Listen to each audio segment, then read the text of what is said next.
Shalom Bapak Ibu, Saudara-saudara, dan teman-teman sekalian. Apa kabar semuanya? Selamat datang kembali di dalam podcast Ngulik Firman. Sebelumnya saya ingin mengucapkan terima kasih yang sebesar-besarnya kepada Bapak Ibu, teman-teman, dan saudara-saudara sekalian yang terus mensupport video ini.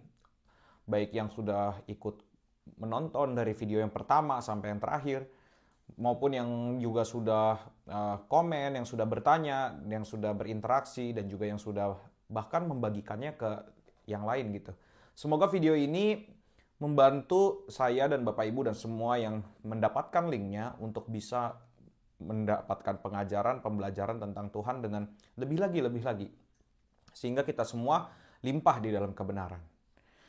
Dan pada saat ini kita akan kembali membahas tentang apa yang sudah kita bahas dari kemarin-kemarin. Dan kita akan melanjutkan tentang Abraham saat ini ya. Apa yang akan kita pelajari tentang Abraham masih di dalam kaitannya dengan pemanggilan Abraham, janji Tuhan kepada Abraham. Dan itu yang akan kita terus telusuri sampai satu video lagi.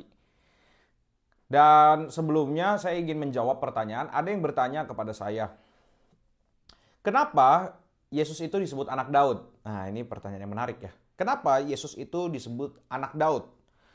Mungkin ada juga ya Bapak Ibu dan teman-teman yang terbersit pertanyaan ini, maka inilah jawabannya. Kenapa Yesus disebut anak Daud? Ini adalah sebutan yang memang untuk menunjukkan bahwa Yesus itu adalah keturunan dari Daud. Sekali lagi, ini adalah sebutan yang disematkan kepada Yesus karena untuk menunjukkan Yesus adalah keturunan dari Daud. Kenapa harus diunjukkan bahwa Yesus adalah keturunan dari Daud?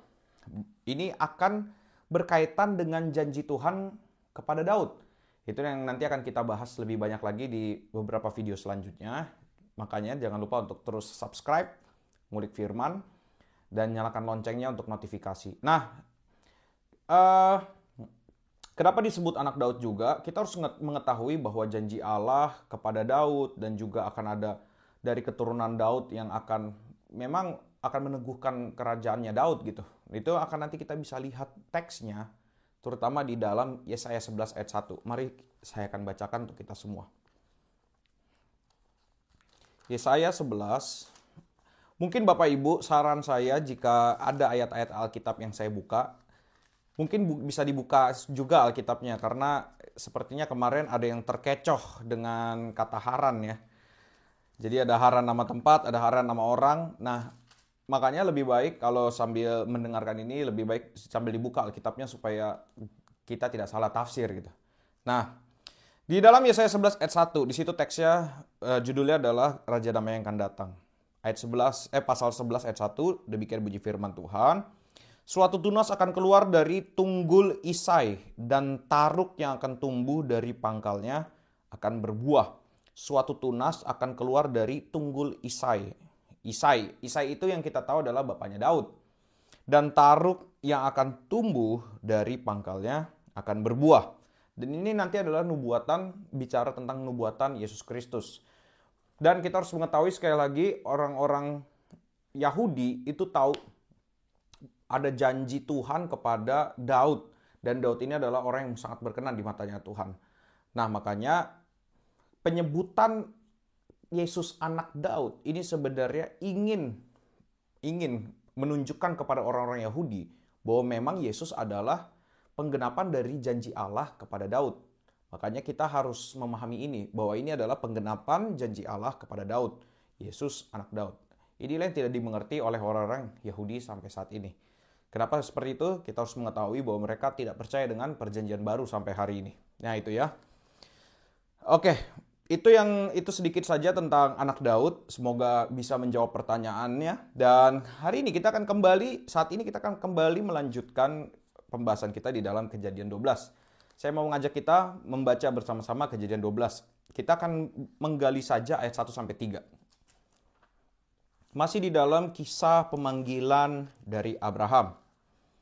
Kejadian 12 ayat 1 sampai 3 saja. Di video berikutnya kita akan bahas ayat 4 sampai seterusnya. Saya akan bacakan Kejadian 12 ayat 1 sampai 3. Abram dipanggil Allah. Abram ini nama Abraham juga ya, sebelum diubah namanya sama Tuhan ya. Jadi Abram. Jadi kita nggak membicarakan orang yang berbeda nih. Berfirmanlah Tuhan kepada Abram, pergilah dari negerimu dan dari sanak saudaramu dan dari rumah bapamu ini ke negeri yang akan kutunjukkan kepadamu. Aku akan membuat engkau menjadi bangsa yang besar dan memberkati engkau, serta membuat namamu masyhur dan engkau akan menjadi berkat. Aku akan memberkati orang-orang yang memberkati engkau dan mengutuk orang-orang yang mengutuk engkau, dan olehmu semua kaum di muka bumi akan mendapatkan berkat. Nah, jadi kita lihat sekali lagi di ayat 2 ada kata-kata seperti ini. Aku akan membuat engkau menjadi bangsa yang besar dan memberkati engkau serta membuat namamu masyhur. Ayat 3, aku akan memberkati orang-orang yang memberkati engkau dan mengutuk orang-orang yang mengutuk engkau. Nah, kita akan membahas tentang bagian ini dulu aja sebelum kita membahas tentang Abraham lebih lanjut. Jadi teks ini, ayat 2 dan ayat 3 ini sebenarnya sering salah artikan gitu, disalah tafsirkan. Bahwa kadang-kadang tuh kalau kita baca Alkitab, kita tuh waktu membaca bagian-bagian ini buat saya juga. Nah, kadang-kadang tuh kita punya pola pikir atau punya pemikiran yang seperti itu. Oke, ini Alkitab ini adalah bentuk cinta kasih Tuhan kepada saya, maka ayat 2 dan ayat 3 ini, apa yang diutarakan Allah kepada Abraham, ini buat saya juga.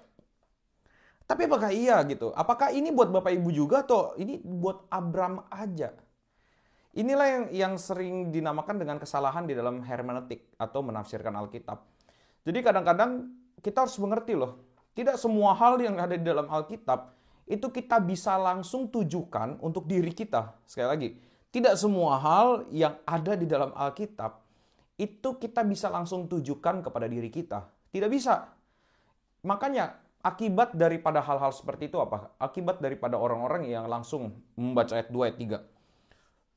Dengan kayak gini, aku akan membuat engkau menjadi bangsa yang besar. Terus apa yang terjadi? Dia berdoa, Tuhan, sesuai dengan perkataanmu kepada Abraham, itu juga janji yang akan terjadi kepada kami. Masalahnya Tuhan gak pernah ngomong sama kita kayak gitu. Itu yang jadi masalah. Dan bukankah kita bisa minta apa aja sama Tuhan? Ya gimana ya, kita bilangnya ini adalah kelihatannya rohani tapi sebenarnya tidak benar gitu. Kelihatannya rohani tapi tidak rohani. Kenapa? Kelihatannya mengandalkan Tuhan dan juga kelihatannya hanya ya dia seperti orang-orang yang percaya dengan Tuhan, percaya dengan perkataan Tuhan, tapi sebenarnya dia tidak tahu maksud Tuhan itu apa. Nah, ini yang bahaya. Kadang-kadang kita melihat satu teks Alkitab, kemudian kita menafsirkannya dengan cara-cara yang sembarangan. Yang terjadi adalah, akibatnya adalah orang-orang seperti ini gampang sekali kecewa terhadap lingkungan sekitarnya, gampang sekali kecewa dengan Tuhan. Kenapa? Tuhan janji kayak gini. Jadi kalau misalkan ini yang tidak terjadi, itu bukan dari Tuhan. Loh, kata siapa? Pertanyaan, kata siapa? Nah, ini yang kita tuh gagal paham gitu seringkali waktu baca Alkitab. Bahkan mungkin ada orang-orang yang berkhotbah demikian dan kita waktu dengerin khotbah itu, amin, amin, amin.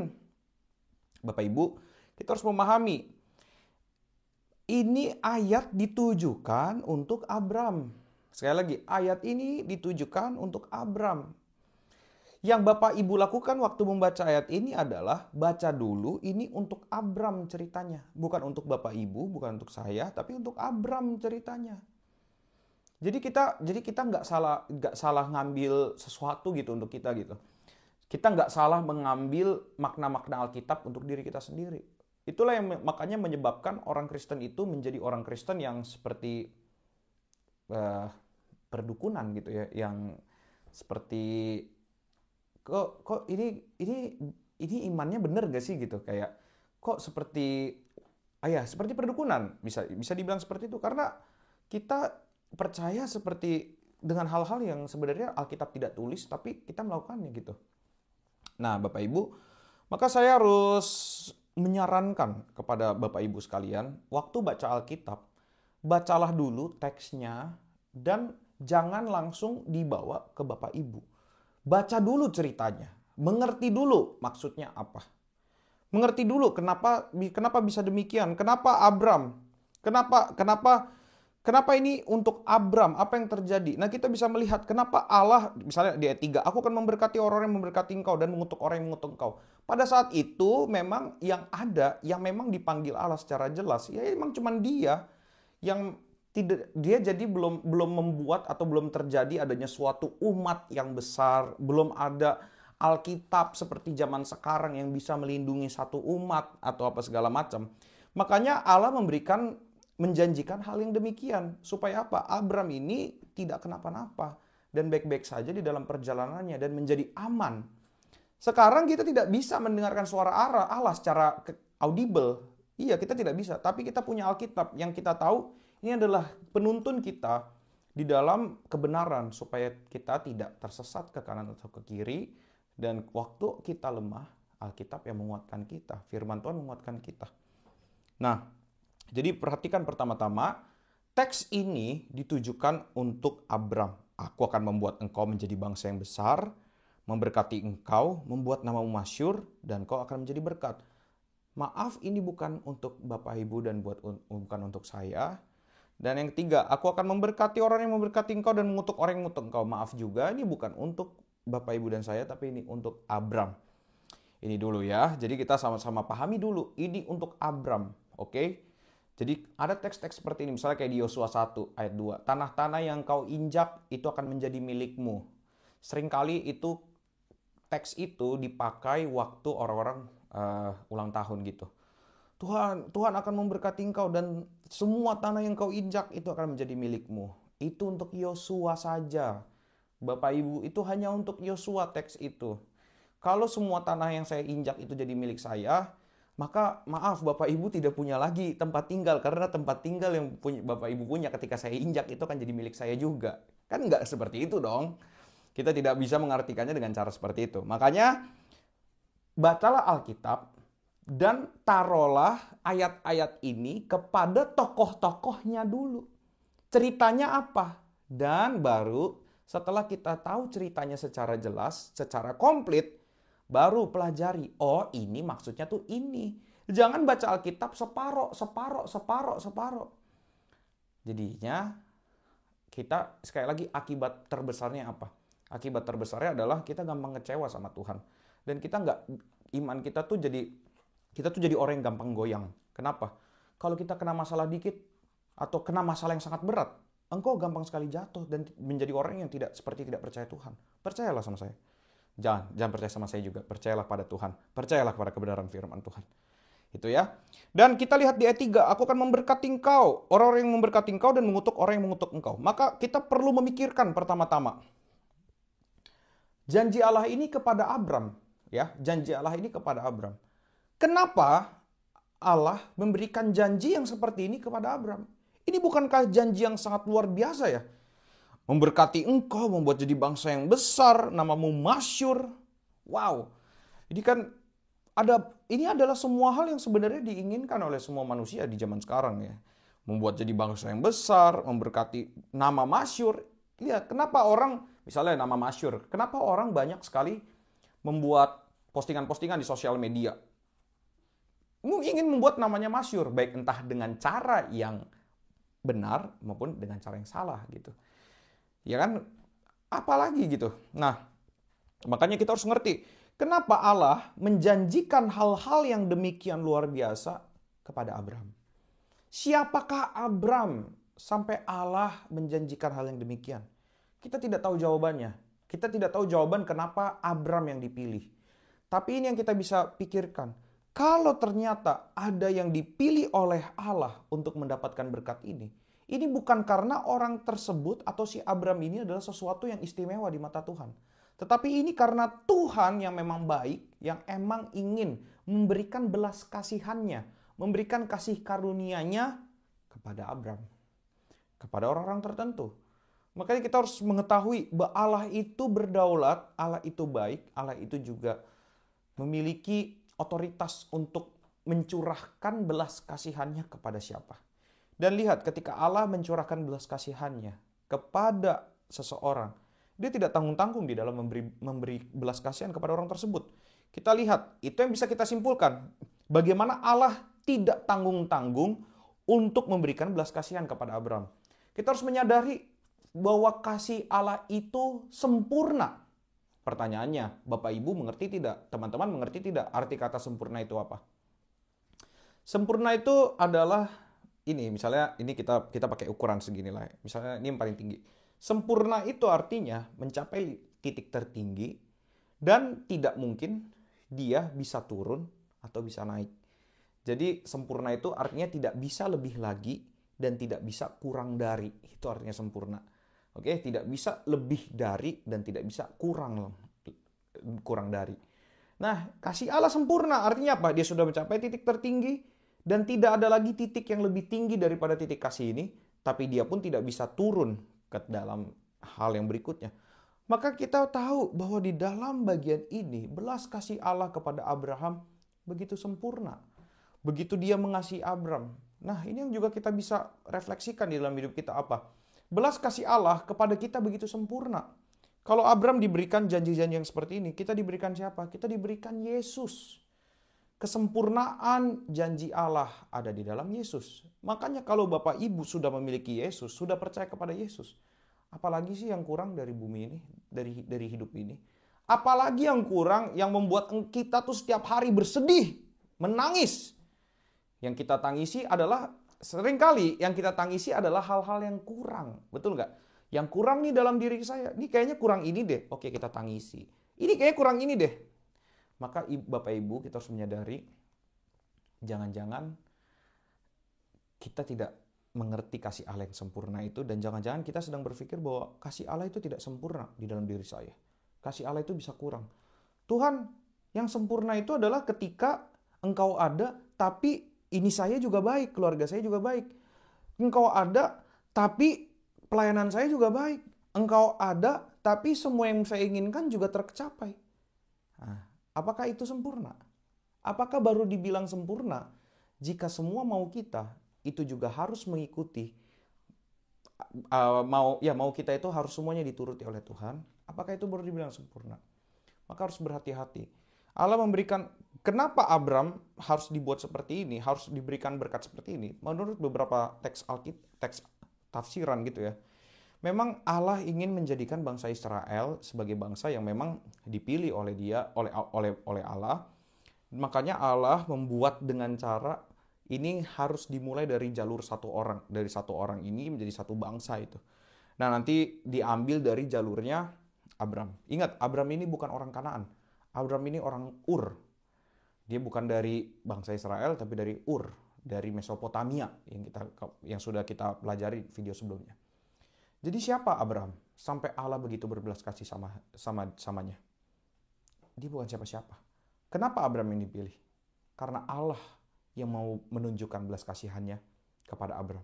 Bukan karena siapa Abram. Maka jika demikian, jika Allah rela memberikan belas kasihannya kepada kita, jika Allah rela untuk menunjukkan belas kasihan yang sempurna kepada kita, terpujilah Allah. Dan berterima kasihlah, bersyukurlah. Bersyukurlah hari ini. Satu hari ini ada. Satu hari ini bisa terjadi. Dan bersyukurlah karena satu hal ini, yaitu apa? Bahwa Yesus telah menyelamatkan kita. Dan itu lebih daripada apapun. Dan itu sudah cukup, itu sudah sempurna. Yang lain, itu terserah Tuhan. Itu yang bisa kita pelajari dari 3 ayat ini. Maka hati-hati, sekali lagi saya mau ngajak kita hati-hati waktu baca Alkitab. Pelajari teksnya dengan baik. Pelajari keseluruhan isi ceritanya. Dan jangan ambil Alkitab sepotong-sepotong lalu langsung menunjukkan itu kepada diri. Baca dulu ceritanya, mengerti ceritanya. Itu ya. Seperti kalau kita lagi ngomong sama orang. Pernah Bapak Ibu atau teman-teman sekalian mendengarkan orang lagi curhat? Biasanya orang-orang zaman sekarang itu nggak tahan dengerin orang curhat. Makanya kalau orang baru curhat sedikit, udah langsung dikasih jawaban. Hei. Akhirnya apa? Yang curhat menjadi kesel. Kenapa? Ini belum selesai ngomong, ini udah kasih jawaban. Bahkan sebenarnya si orang yang ngasih jawaban ini belum tentu tahu dia sebenarnya cuma mau didengerin doang atau mau dikasih jawaban. Ya biarkan dulu orang bercerita. Seperti Alkitab ini. Biarkan Alkitab bercerita dulu loh. Maksudnya apa? Kemudian sebagai pendengar yang baik, kita adalah pendengar. Dengarkan dulu maksudnya apa. Pelajari dulu. Oh maunya tuh ini. Baru tafsirkan, renungkan, hidupi, bagikan. Itu yang bisa saya bagikan di dalam video ini. Dan kita akan melanjutkan ayat 4-9 di video selanjutnya. Terima kasih dan jangan lupa untuk terus mengulik firman, dan juga jangan lupa untuk terus untuk like, share, subscribe video ini. Semoga diberkati dan jangan lupa terus untuk mengulik firman. Selamat mengulik. Tuhan Yesus memberkati.